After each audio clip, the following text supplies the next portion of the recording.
Hi ladies and gentlemen, this is Derrick here with Moy Sauce Productions, and today we are in a 2017 BMW 230i. Bear left. Not bad. And this 230i has a 4-cylinder turbocharged engine that has 240 horsepower.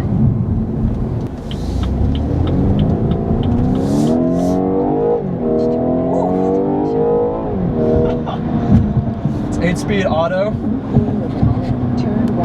Is pretty decent here, and we're in full Sport Plus mode, so the traction control is off. And this is, like I said, it's a pretty nice ride. I mean, the interior is very, very similar to the M2, so if you haven't seen the interior of the M2, feel free to check out that video. I'll link it here. The interior of this car is exactly the same. There's really not a huge difference here. Other than that, I mean, it's a pretty nice coupe. Here we have the interior, we have aluminum trim instead of the carbon fiber trim that car had. And let's see how it does.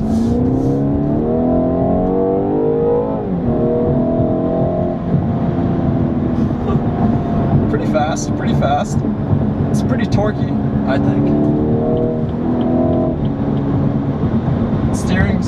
Steering's a little floaty. I wouldn't say the steering's really on par. I'd love to see what the M2 is like, but it's nice that I get to actually come here and take this car for a drive.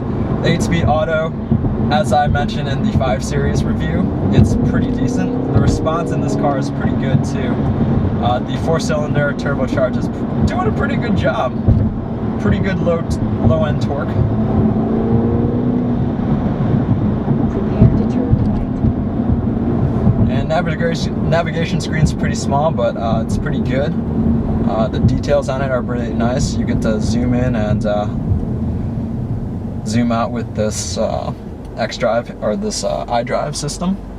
Like I said, not a lot of room in the rear seats, but for this 230i, I believe this retails around $40,000, which in that case I would honestly grab the M2 in my opinion, but I think this is full manual mode, so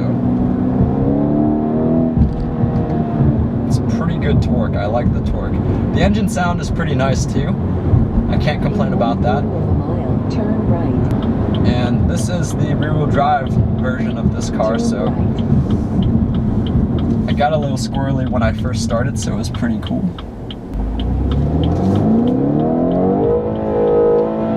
A little squirrely.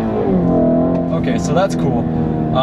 This actually requires you to upshift and downshift when you're in the Sport Plus mode. I believe it puts you in fully manual mode, so that's very interesting there. Everything's pretty nice in here.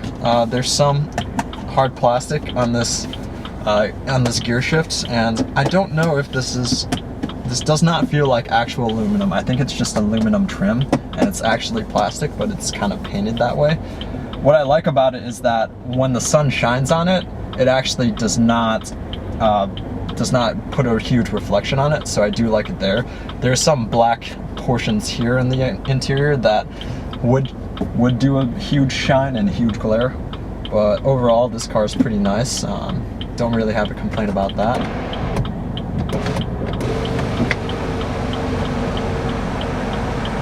The one touch is nice.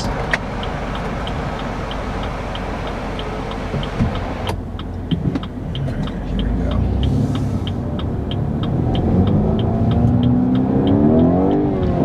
Turn right onto Rolling Road.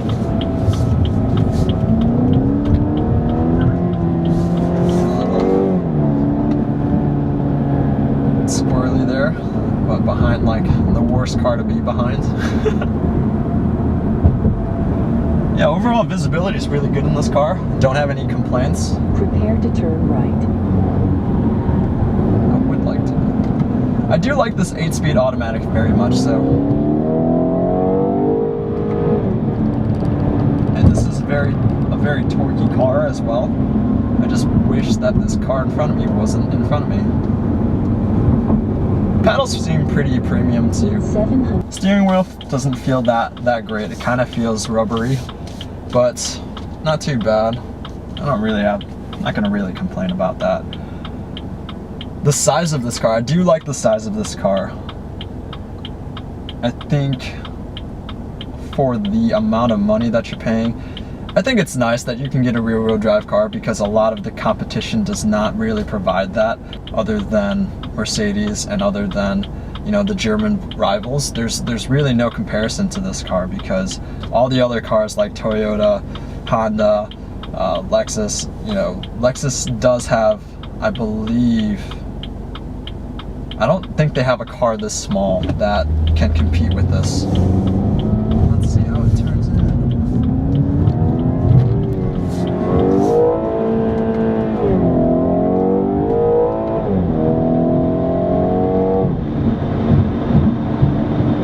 Shifts are very crisp.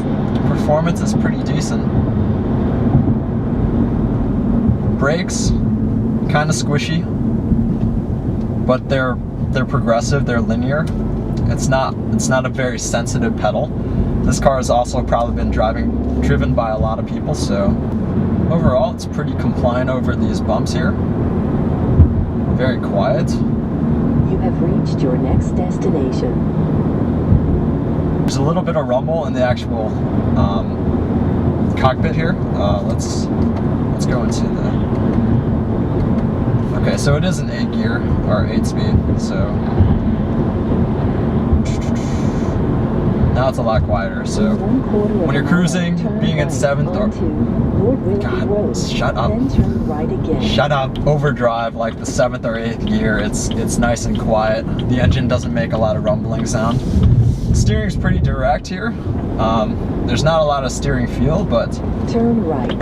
It does feel nice. It does feel very direct, and it does do what you want it to do. You have reached your destination. For sure. Overall, I would definitely recommend this car if you're looking to get that BMW stamp and that rear-wheel drive.